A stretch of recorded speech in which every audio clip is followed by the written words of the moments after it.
Hello my friends and welcome. Did you know that a mysterious sleeping sickness plagued the world during the roaring 1920s? Encephalitis lethargica is an atypical form of encephalitis, also known as sleeping sickness, or the sleepy sickness. It is distinct from the disease transmitted by the tsetse fly, which is also known as sleeping sickness. It was first described in 1917 by the neurologist Constantin von Economo and the pathologist Jean-René Gruchet. The disease attacks the brain, leaving some victims in a statue-like condition, speechless and motionless. Most of those who survived never returned to their pre-morbid vigor.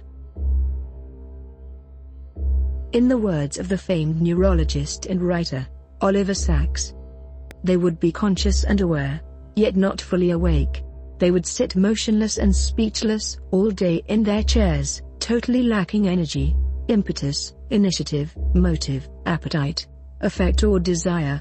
They registered what went on about them without active attention, and with profound indifference. They neither conveyed, nor felt the feeling of life. They were as insubstantial as ghosts, and as passive as zombies. There have been several recorded outbreaks throughout history. In 1580, Europe was swept by a serious febrile and lethargic illness that led to Parkinsonism and other neurological conditions. In 1673 to 1675, a similar epidemic occurred in London, which Thomas Sydenham described as febra comatosa. In 1695, a 20-year-old woman in Germany experienced oculogyric crises, Parkinsonism, diplopia, strabismus, and other symptoms following an attack of somnolent brain fever, as described by Albrecht of Hildesheim. In 1712 to 1713, a severe epidemic of Schlafkrankheit, or sleep sickness, occurred in Tübingen, Germany, followed in many cases by persistent slowness of movement and lack of initiative. Between 1750 and 1800, France and Germany experienced minor epidemics of coma somnolentum with features of Parkinsonism, including hyperkinetic hiccup, myoclonus, cora, and tics. Between 1848 and 1882, a Paris-based neurologist Jean-Martin Charcot documented many isolated cases of juvenile Parkinsonism, associated with diplopia, oculogyria, tachypnea, retropulsion, and obsessional disorders, which were almost certainly post-encephalitic in origin.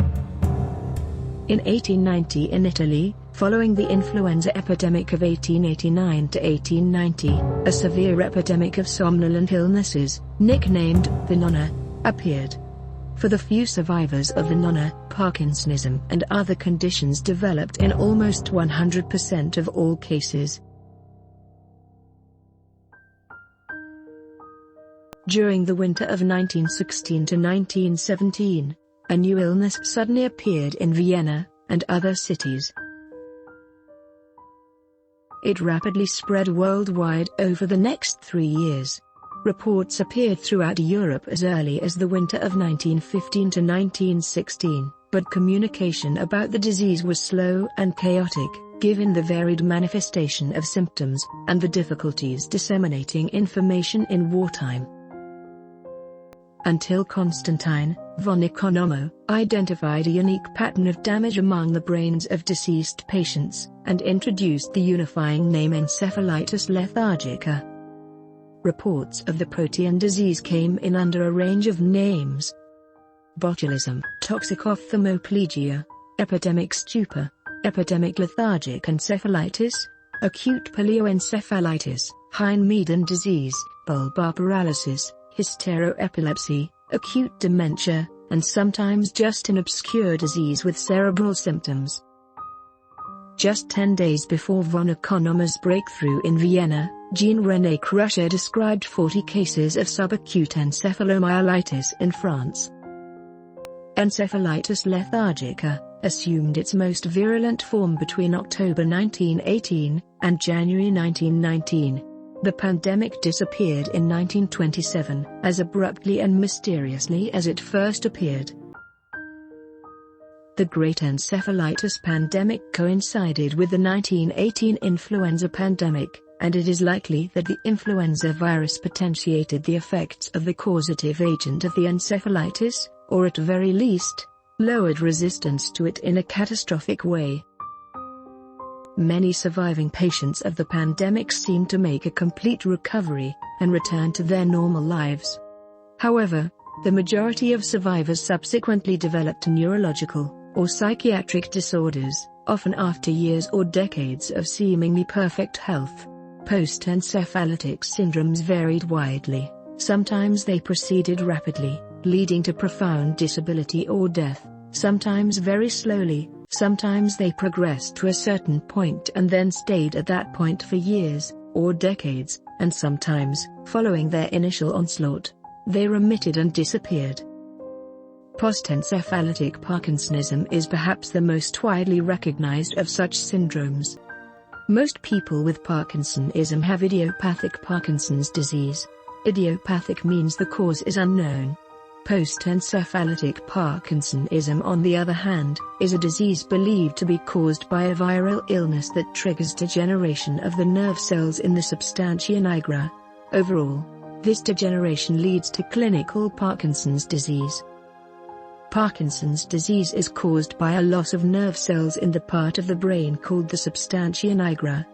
Nerve cells in this part of the brain are responsible for producing a chemical called dopamine.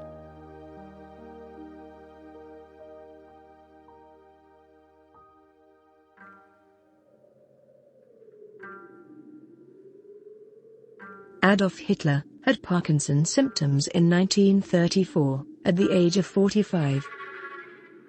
He may have had transient symptoms in 1923, when he was 34. Young-onset Parkinsonism, during the 1920s, favored a diagnosis of post-encephalitic, rather than idiopathic Parkinsonism. Hitler had oculogyric crises, a phenomena only associated with post-encephalitic Parkinsonism. In addition, he had dystonic facial spasms, palilalia and a sleep disorder, phenomena more likely to be associated with post-encephalitic Parkinsonism, rather than it being a case of idiopathic Parkinsonism.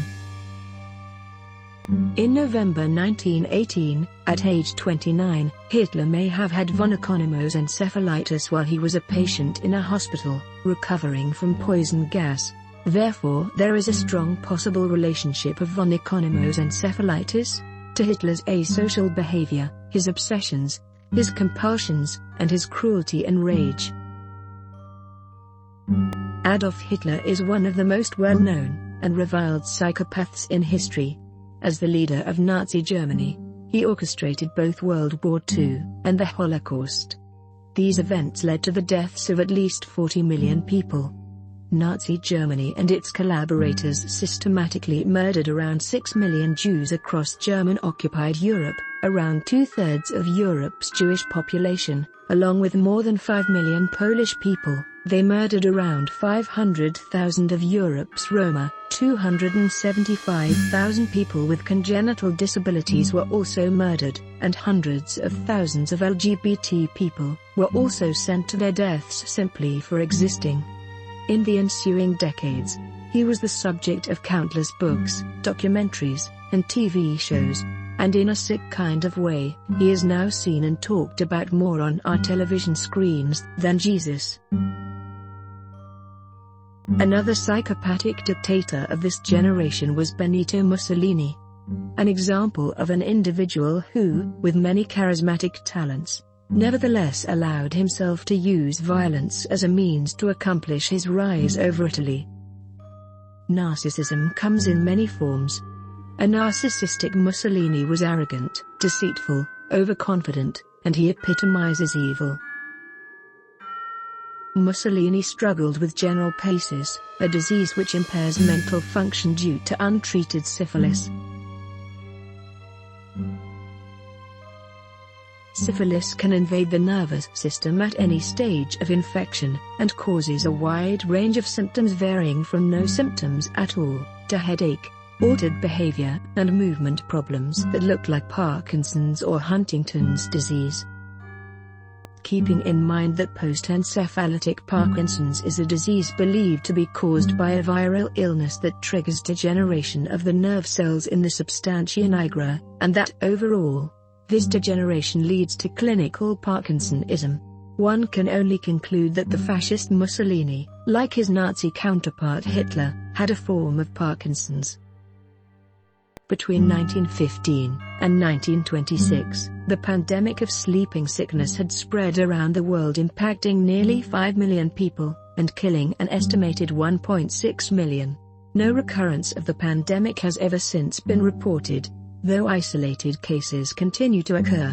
And that, my friends, was another story from the dark side of history. Thank you for watching and goodbye for now.